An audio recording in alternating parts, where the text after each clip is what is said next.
안녕하세요. 유학 읽어주는 남자 드림즈인 코리아 양원영입니다. 유학 시장도 트렌드라고 하는 게 있는 것 같아요. 예를 들면 어느 특정 국가가 인기가 많을 때는 그쪽으로 학생들이 많이 몰려가기 시작하고요. 또 어떤 특별한 이슈가 있거나 아니면 사회적인 변화가 생기면 그 나라에서 또 다른 나라로 이동을 하게 됩니다. 특히나 뭐 환율에 대한 부분이나 학생들이나 워킹홀리데이들 같은 경우에는 일자리에 대한 어떤 충분한 조건들이 제공되는지 여부도 또 다른 이슈가 되는 것 같습니다.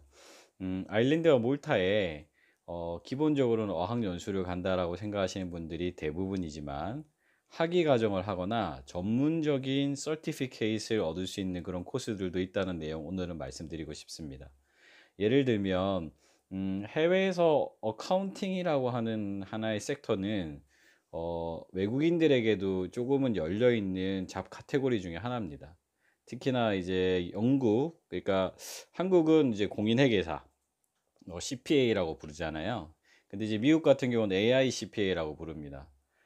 그리고 영국 같은 경우는 ACCA라고 부릅니다. 그래서 약간의 회계 기준법이 틀리기 때문에 영국이나 아니면 유럽에 있는 나라들은 ACCA를 좀 더 중요하게 생각하고요. 그다음 미국은 당연히 미국 세법이나 회계법을 따라야 되니까 AICPA 관련된 걸 하고, 한국은 한국에 맞게끔 또 회계법을 따르게 되어 있는데, 그런 코스들이 아일랜드에 또는 몰타에 2년 과정으로 되어 있어요. 보통 한 학기에 두 과목 정도 하고요.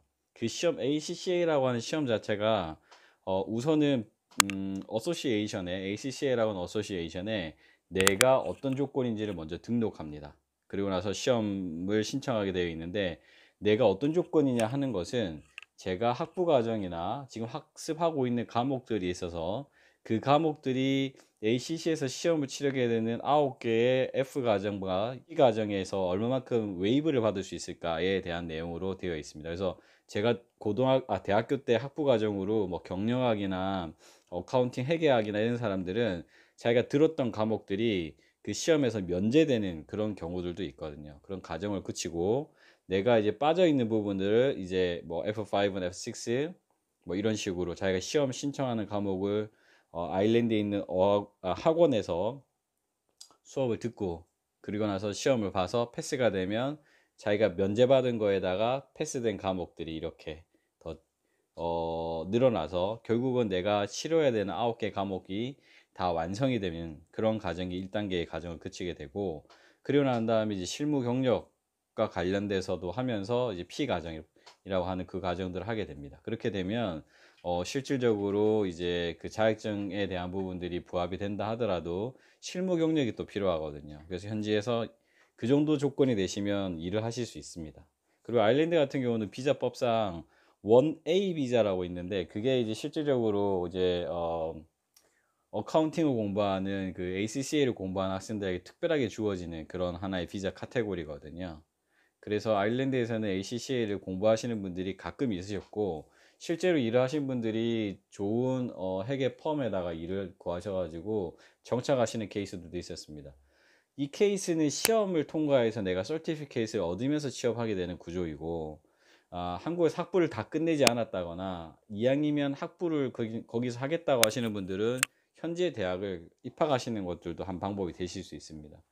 제가 약 8년 정도 생활하면서 느꼈던 건 뭐냐면, 현지에 있는 학교에 학위를 가지고 있느냐 없느냐가 그 나라의 고용주나 아니면 정부에서 어떤 채용에 대한 어드밴티지를 줄 때, 현지 사람들, 그러니까 현지 학교를 졸업한 사람과 자국에서 졸업한 사람들 두 사람이 같은 조건이라면 현지 학교를 졸업한 사람들 채용하는 사례가 훨씬 더 많았고, 그 부분 때문에 뭐 학부 과정은 1년간의 잡 구할 수 있는 시간을 주고, 대학원 과정을 마친 분들은 2년 과정에 잡을 구할 수 있는 시간을 부여받는 것처럼 그런 어드밴티지들이 있기 때문에, 단순하게 내가 학부도 졸업했고, 그러니까 두 가지로 나눌 수 있습니다. 제가 권해드리고 싶은 거는, 하나는 한국에서 학부도 했고 다시 학위를 하기까지는 너무 시간이 많이 걸린다 생각하시는 분들은 제가 말씀드렸던 ACCA 준비 과정을 하시면 될 것 같고요. 그래도 학부 과정을 하면 F 과정은 다 생략될 수 있으니까, 어차피 공부하는 거 어카운팅에 대한 부분도 좀 더 세밀하게 공부하겠다 하시는 분들은 학부 과정부터 시작하시는 게 또 도움이 되실 수 있습니다. 또 말씀드렸던 것처럼 현지에서 채용될 때 현지에 있는 학교를 졸업했다라고 하는 어드밴티지가 있으니까요. 자, 몰타로 건너갈게요. 몰타는 기존에는 대부분 다 짧게 아니면 길어야 6개월 정도의 왕류수를 하는 게 일반적이었지만 향후에 몰타의 시장에서 조금 더 정착하기를 원하고 몰타에서 취업하기를 원하는 학생들이 늘어날 것이라고 예상해 봅니다. 그렇다면 전문적인 지식을 가지고 있는 사람이어야 실제로 그런 기회를 잡을 수 있을 겁니다. 단순하게 영어를 조금 하고 한국에서 일반적인 어떤 업무를 봐왔던 그런 커리어로 몰타에서 일자리를 구한다는 건 좀 제한적일 것 같고요. IT 섹터라든지 방금 말씀드렸던 건 어카운팅 관련된 섹터라든지 보다 전문적인 부분에 대한 어떤 경력과 노하우가 있을 때에 현지에 채용이 될 수 있습니다. 단 몰타는 영국이나 아니면 아일랜드처럼 최저임금이 높지 않기 때문에 굉장히 낮게 편성이 되어 있죠.